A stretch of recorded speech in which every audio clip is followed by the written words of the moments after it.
본문 말씀인 데살로니가전서 4장 1절은 그러므로라는 부사로 시작하고 있습니다. 이 그러므로라는 단어는 바로 앞의 내용을 정리하면서 결론을 내릴 때 사용하는 중요한 부사이기 때문에 그 뒤에 나오는 문장이 중요한 단어라는 것을 짐작해 볼 수 있게 됩니다. 그렇다면 오늘 본문 말씀 속 그러므로 뒤에 나오는 그 중요한 문장이 무엇입니까? 바로 4장에서 5장까지를 관통하는 중요한 단어, 그것은 바로 거룩입니다. 거룩. 사도 바울은 3장을 마무리 지으면서 이렇게 말하고 있습니다. 3장 13절, 너희 마음을 굳건하게 하시고 우리 주 예수께서 그의 모든 성도와 함께 강림하실 때에 하나님 우리 아버지 앞에서 거룩함에 흠이 없게 하시기를 원하노라. 그리고 4장 1절에서 그러므로 형제들아, 다시 3절 상반절만 읽어보도록 하겠습니다. 하나님의 뜻은 이것이니 너희의 거룩함이라. 그리고 5장을 마무리 짓는 부분 5장 23절에 가서 보면 3장 13절이 반복됩니다. 5장 23절 말씀입니다. 평강의 하나님이 친히 너희를 온전히 거룩하게 하시고 또 너희의 온 영과 혼과 몸이 우리 주 예수 그리스도께서 강림하실 때에 흠없게 보존되기를 원하노라. 다시 한번 3장 13절의 말씀을 반복하시면서 그리스도께서 강림하실 때 우리의 거룩함에 흠이 없게 보존되기를 원한다라고 힘주어 말하고 있습니다. 결국 사도 바울은 데살로니가 교인들에게 오늘날 우리 성도들에게 힘주어 말하고자 하는 핵심이 무엇입니까? 바로 성도의 거룩입니다. 거룩. 성도로서 그리스도인으로서 마땅히 취하여야 할 거룩한 삶이 있음에도 불구하고 세상 사람들과 별반 다를 바 없이 세상 이치와 가치를 따르는 믿음 없는 삶을 벗어버리라는 것입니다. 그리고 성도인 우리들은 하나님의 말씀, 고등의 법의 지배를 받는 삶을 살아내므로 잃어버린 거룩을 회복하라고 힘주어 말하고 있는 것입니다. 그렇다면 오늘 본문 말씀이 내포되어진 3장 13절과 5장 23절 사이의 내용들은 그러므로를 기점으로 무엇에 대한 내용들이 나오겠습니까? 바로 본문 말씀 4장 1절부터 8절까지 어떻게 성도들이 거룩한 삶을 살아갈 수 있겠느냐에 대한 사도 바울의 구체적이면서도 단호한 명령들이 언급되어지고 있습니다.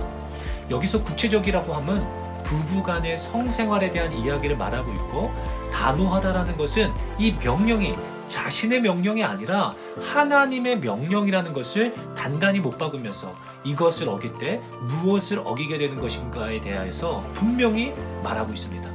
그러므로 저버리는 자는 사람을 저버림이 아니요 너희에게 그의 성령을 주신 하나님을 저버림이라. 저는 오늘 이 사도 바울의 외침이 우리에게 참으로 중요하지 않을 수 없다고 봅니다. 왜입니까? 오늘 이 성에 대한 개념이 완전히 타락하고 무너져 버렸기 때문입니다.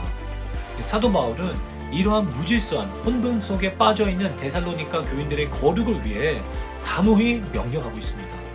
3절부터 6절까지 천천히 한번 읽어볼 텐데요. 이 모든 구절이 하나의 문장입니다. 다시 말해 하나의 문장으로 묶여있는 부부관계를 통한 거룩한 삶에 대한 구절들입니다. 하나님의 뜻은 이것이니 너희의 거룩함이라.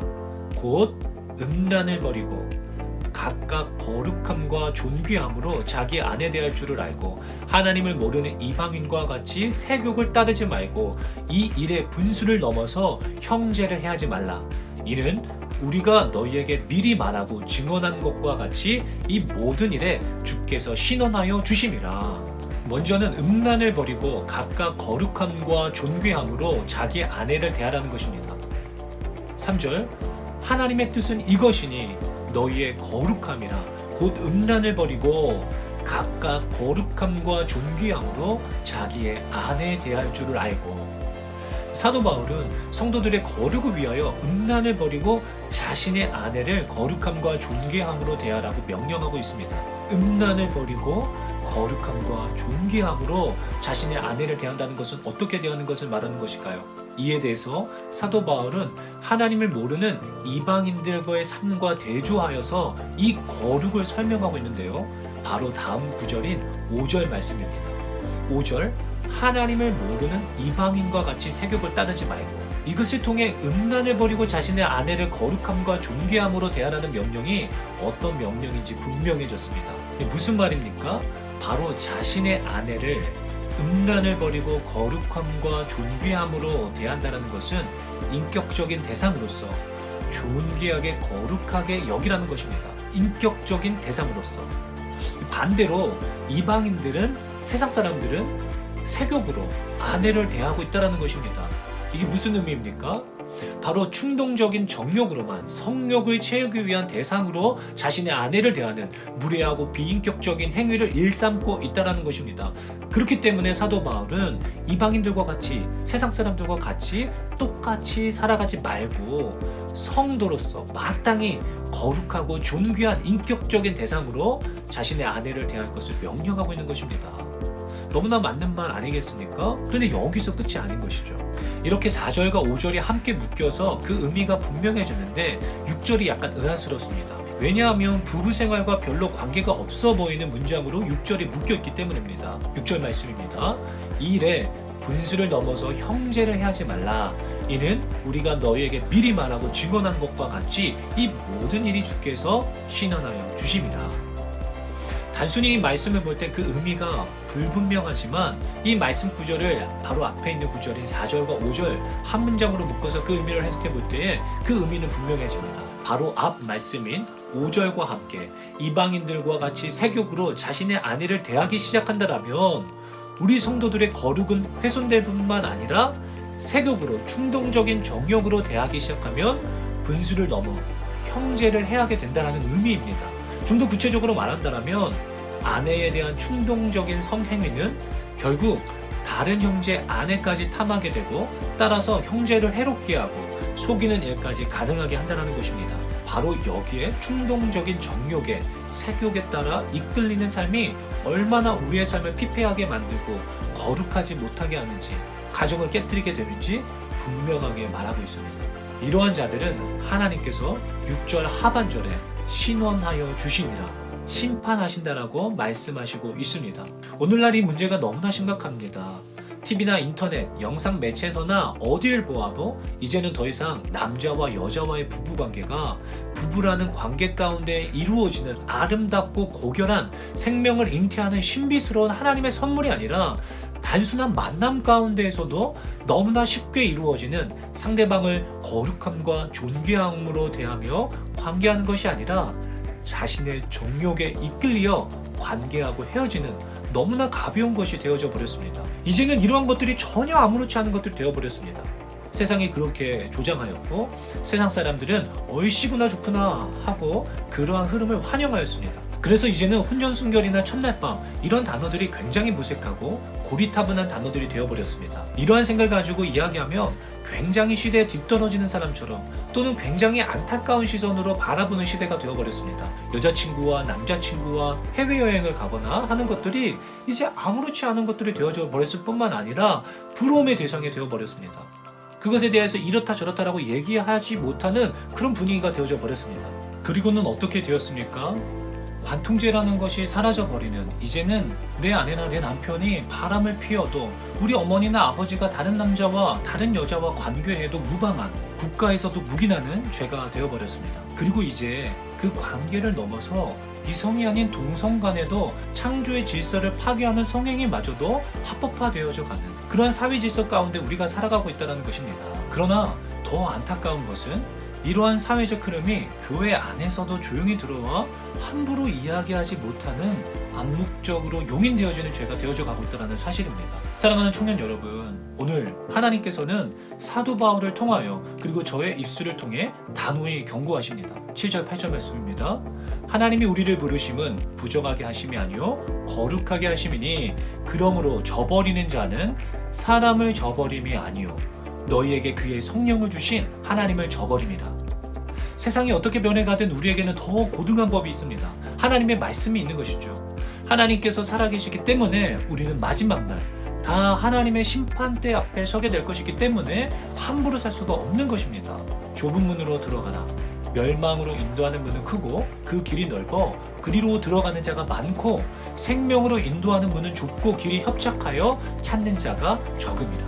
우리의 육체적 본능은 뭐 어떻냐고 그냥 편하게 좋은 게 좋은 거지 하며 살아가라고 계속적으로 유혹하고 속삭입니다. 그래서 멸망으로 인도하는 문은 크고 그 길이 넓어서 그리로 들어가는 자들이 많습니다. 하지만 생명으로 인도하는 문은 좁고 길이 협착하여 쥐어짜는 어떤 압박을 말합니다. 협착하여. 그러니까 스트레스를 말하는 것이죠.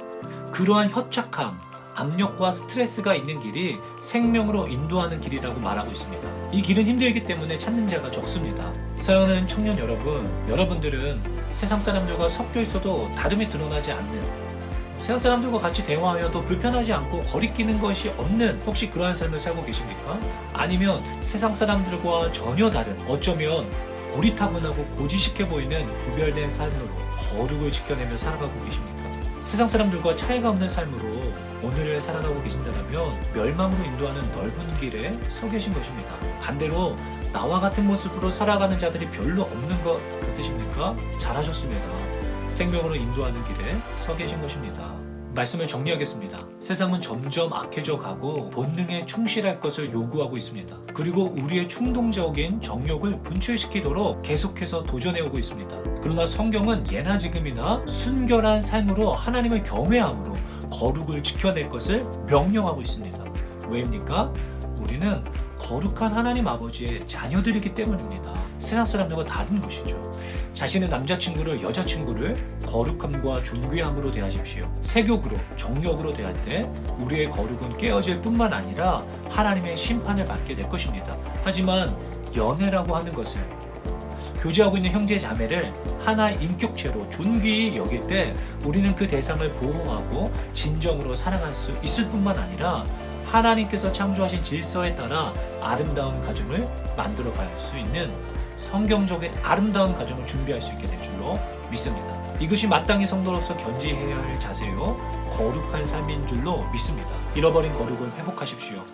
오늘날 세상이 너무나 타락해가고 있습니다. 세상의 빛이요 소금인 우리가 맛을 잃게 된다면 세상에 더 이상 소망이 없습니다. 세상이 아무리 악하게 변해갈지라도 거룩한 삶으로 주의 자녀됨을 입증해내고 삶으로 말하는 거룩한 청년 되시기를 주님의 이름으로 축복합니다.